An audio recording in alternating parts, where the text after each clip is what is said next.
Je vais donc vous lire ce petit texte. J'ai préparé petit texte, une petite réflexion que j'ai intitulé L'universalité et le tout. Chaque partie du monde éclaire chaque partie du monde. Chaque partie est un enseignement de toutes les parties pour toutes les parties. Et toutes les parties sont un enseignement pour chaque partie. Chaque partie est une partie de chaque partie. Il n'est rien de dissociable dans le monde, dans l'univers, ni dans aucune galaxie.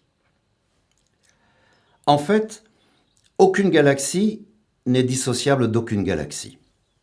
Et aucune partie d'aucune galaxie n'est dissociable d'aucune partie d'aucune galaxie. Quand vous parlez de vous, même si vous ne le savez pas, vous parlez de l'autre. Chaque partie de vous, chaque cellule de vous, n'est ni vous, ni à vous. Chaque partie de vous est aussi une partie de ce qui fait l'autre. Nous ne le voyons pas, mais notre singularité n'est qu'une partie du tout qui nous rend reconnaissables pour les autres parties du tout. Ce que nous appelons moi est une tentative désespérée de l'ego qui tente de faire croire que la partie que nous sommes est plus importante que les autres parties, et donc séparée des autres parties. Mais en réalité, nous ne serions aucune partie de rien si nous n'étions, comme les autres parties, une émanation du tout qui contient toutes les parties et qui est contenu dans toutes les parties. En fin de compte, nous sommes à la fois une partie du tout et le tout contenu dans chaque partie du tout. Finalement, nous sommes tout, mais tant que nous ne croirons, ou que nous croirons plutôt, que nous ne sommes qu'une partie du tout, séparée du tout, et de toutes les parties du tout, nous continuerons de croire que nous ne sommes rien. Et pourtant, rien, c'est aussi une partie du tout. Ce que nous nommons les différences, les particularismes, la diversité, en un mot la multiplicité des manifestations de la vie, sont la véritable richesse du monde et le terrain d'expression de l'universalité. Sans la multiplicité des formes, des cultures, des cultes, des expressions infinies de la vie, il n'y aurait rien à réunir, rien à unir. Sans la diversité et la multitude colorée des manifestations de la vie, il n'y aurait aucun accès possible au mystère de l'unicité. Ainsi, la réunification des cœurs est conditionnée à la multiplicité des colorations de l'amour. S'il n'y a rien à unir, à réunir dans ce monde, alors c'est qu'il aura perdu sa richesse et sera devenu une contrée désertique de l'amour. L'amour ne peut pas survivre à l'uniformisation. L'uniformisation n'est pas l'union, car il n'y a plus rien à unir. L'uniformisation, c'est l'annulation du bouillonnement de la vie. Si l'on insiste sur le fait de la nécessité vitale de la biodiversité, c'est qu'en elle-même, elle est à la fois une condition de la vie et aussi un enseignement pour connaître ce qu'est vraiment la multiplicité. Sans la multiplicité, l'expérience de l'amour ne peut pas être vécue. On peut alors comprendre l'importance vitale des diversités culturelles, cultuelles, et toutes les expressions et manifestations de la vie qui conditionnent la possibilité de l'expérience de l'union des cœurs. Sans cette possibilité de l'expérience de la réunification, et si dans un endroit du monde il n'y a plus rien à unir, la tentation mentale et égotique du pouvoir temporel écrasera toute diversité, c'est-à-dire purement et simplement toute vie. Alors les enseignements disparaîtront, et le cheminement vers les révélations de l'amour, ainsi que les lumières de la conscience, s'éteindront.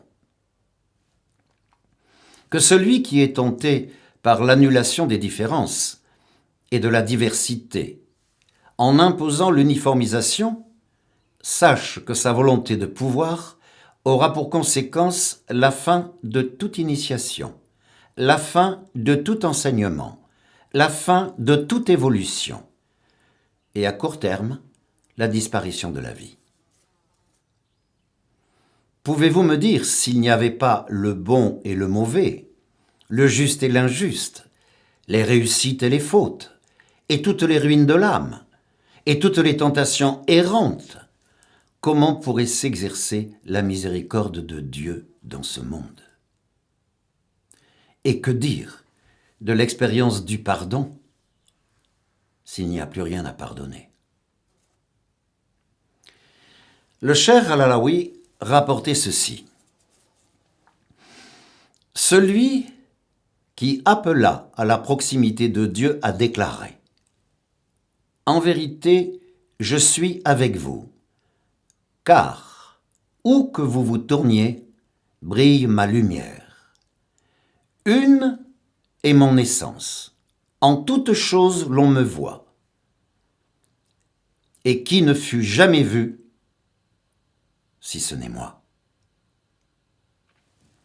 En vérité, nous sommes des centrales atomiques qui n'ont pas besoin d'autre fonction que de produire de l'amour et être les témoins de Dieu. Nous sommes destinés à ensemencer l'univers, tous les univers et toutes les galaxies d'amour.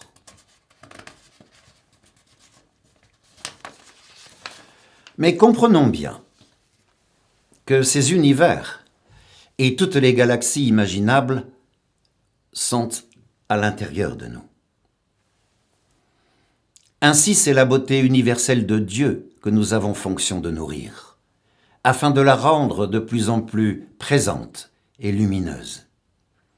Nous sommes nés et nous naissons sans cesse de la lumière de l'amour, et nous continuerons de naître tant que nous générerons de l'amour. S'il nous arrive de ne plus générer d'amour, de ne plus être pour les autres un prétexte à l'amour, et que les autres ne soient plus un prétexte à l'amour pour nous. S'il arrive que le monde, les univers et les galaxies ne soient plus le sujet de notre émerveillement à l'amour, alors nous deviendrons des arbres morts, le monde un désert, et les univers s'effaceront. Il restera à Dieu d'ensemencer un nouvel homme pour une autre humanité, ou si vous préférez, d'ensemencer une nouvelle centrale atomique assez puissante pour générer des millions de points atomiques gorgés d'amour. Contrairement à tout ce que nous avons cru, ce que nous pouvons peut-être encore croire, et ce que peut-être nous pourrons croire encore quelque temps, notre seule fonction, est de générer de l'amour. Encore, encore et encore, jusqu'à devenir l'amour. Rien d'autre. Tout le reste, tout ce que nous croyons penser, tout ce que nous imaginons, tout ce que nous croyons avoir créé pour satisfaire notre ego et nos facéties consuméristes, tout cela est mort depuis toujours. Al-Alaoui encore rapportait aussi ces mots divins. Je suis essentiellement un et solitaire, et sur moi ne peut empiéter le moindre objet. Laissais-je quelque faille, quelque espace vacant où puisse un autre se loger? Car je suis l'intérieur de l'essence, elle-même l'extérieur de la qualité, concentration diffuse. Il n'est pas de là vers lequel je ne sois tourné. Alors oui, ce qui n'est pas amour n'a jamais été. C'est dans le regard aimant de l'autre aimé que j'ai vu luire ce matin, d'une intensité presque insoutenable, la lumière de Dieu. À ce moment précis, je n'ai plus vu que ça, sa lumière en toutes choses. Aujourd'hui, je sais qu'il n'y a rien d'autre.